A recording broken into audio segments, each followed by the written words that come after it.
और भारत के संविधान निर्माता जो थे ना डॉक्टर अंबेडकर, उनको तो विदेशी लोग संस्कृत में भी अंग्रेज ही कहते थे, अंग्रेजों की औलाद कहते थे, देशद्रोही कहते थे। क्योंकि डॉक्टर अंबेडकर है ना, उन्होंने कभी भी कोई डिग्री संस्कृत में नहीं ली, किसी गुरुकुल में पढ़ाई लिखाई नहीं की। उनकी तो जितनी भी डिग्री थी सब विदेशी डिग्री थी। जितना हायर एजुकेशन था, उच्च शिक्षा थी, वो अंग्रेजी में ही थी। क्योंकि उनको संस्कृत में रामायण महाभारत भगवत गीता पढ़ लिख करके डिग्री लेना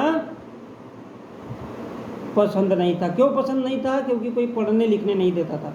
और भारत के जो हिंदू है ना, वो तो अंग्रेजों का पिट्ठू कहते थे, देशद्रोही कहते थे, गद्दार कहते थे, अंग्रेजों का पालतू कुत्ता कहते थे। क्योंकि विदेशियों के जो धर्म ग्रंथ है ना, डॉक्टर अंबेडकर को पढ़ने लिखने से रोकते थे। और हमारा हिंदू धर्म तो यही कहता है, हमको विदेशी शिक्षा नहीं चाहिए। हिंदू धर्म तो यही कहता है कि कोई पढ़ना लिखना भी नहीं चाहिए, नौकरी रोजगार व्यवसाय धंधा नहीं करना चाहिए किसी किसान गरीब मजदूर ने। क्योंकि ये जो धंधा है, ये केवल ऊंचे लोग, ऊंची पसंद, जो विशेष लोग हैं ना,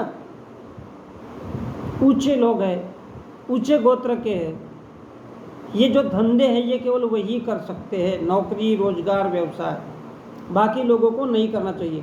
बाकी लोगों को तो सिर्फ धर्म की जय जयकार ही करनी चाहिए, साधु संतों के पैर छूने चाहिए, उनके तलवे चाटने चाहिए, उनकी गुलामी करनी चाहिए, उनके तलवे चाटने में ही सारी जिंदगी बिता देनी चाहिए, उनकी दलाली भड़वागिरी करना चाहिए।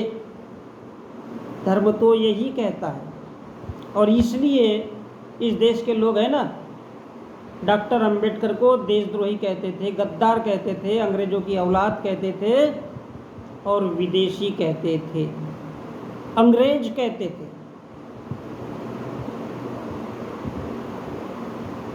ये क्योंकि डॉक्टर अंबेडकर ने कोई भी डिग्री किसी गुरुकुल में, रामदेव बाबा के स्कूल में नहीं पढ़ाई की, किसी रामभद्राचार्य के स्कूल में पढ़ाई लिखाई नहीं की, किसी शंकराचार्य के स्कूल में पढ़ाई लिखाई नहीं की।